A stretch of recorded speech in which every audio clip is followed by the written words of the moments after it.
Hi friends, അപ്പോൾ ഞാനിന്ന് നല്ല തനി നാടൻ രീതിയിലുള്ള ഒരു ബീഫ് ചട്ടിപ്പരട്ടിൻ്റെ റെസിപ്പി ആയിട്ടാണ് വന്നിട്ടുള്ളത്.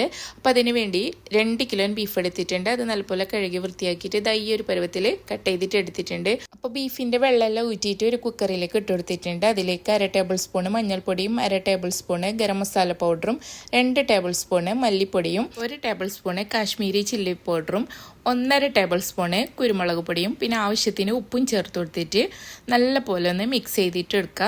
എന്നിട്ട് മിക്സ് ചെയ്തിട്ട് എടുത്തതിന് ശേഷം ഇതിലേക്ക് ഒരു അരക്കപ്പോളം വെള്ളം ചേർത്ത് കൊടുത്തിട്ടുണ്ട്.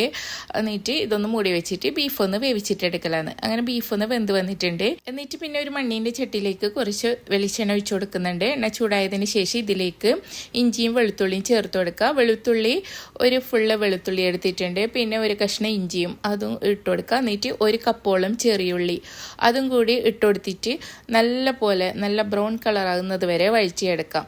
അങ്ങനെ വഴറ്റിയെടുത്തതിന് ശേഷം വേവിച്ചിട്ട് വെച്ച ബീഫ് ഒന്ന് ഇതിലേക്ക് ഇട്ട് കൊടുത്തിട്ട് അതൊന്ന് നല്ലപോലെ ഒന്ന് മിക്സ് ചെയ്തിട്ട് കൊടുക്കുക. എന്നിട്ട് ഇതൊന്ന് മൂടി വെച്ചിട്ട് ഒരു മീഡിയം ഫ്ലെയിമിലിട്ടിട്ട് ഒന്ന് നല്ലപോലെ ഒന്ന് വരട്ടിയിട്ട് എടുക്കാം.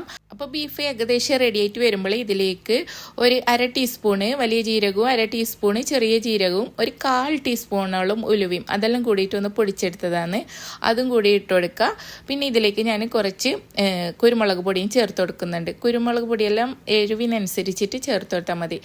അപ്പോൾ ബീഫ് വരട്ട് ഏകദേശം റെഡിയായി. അപ്പോൾ ലാസ്റ്റ് ഞാൻ 2 പച്ചമുളക് കയറിയത് ഇട്ട് കൊടുക്കുന്നുണ്ട്. പിന്നെ കുറച്ച് മല്ലിയിലയും കൂടി ഇട്ട് കൊടുത്താൽ നല്ല അടിപൊളി കിടിലൻ ടേസ്റ്റുള്ള ബീഫ് ചട്ടിപ്പരട്ട് റെഡിയായി. അപ്പോൾ എല്ലാവരും ഒന്ന് ട്രൈ ചെയ്ത് നോക്കിയിട്ട് ഫീഡ്ബാക്കൊക്കെ പറയാം. അപ്പോൾ ഈ റെസിപ്പി നിങ്ങൾക്ക് ഇഷ്ടമായിട്ടുണ്ടെങ്കിൽ ഒന്ന് ഫോളോ കൂടി ചെയ്യോ.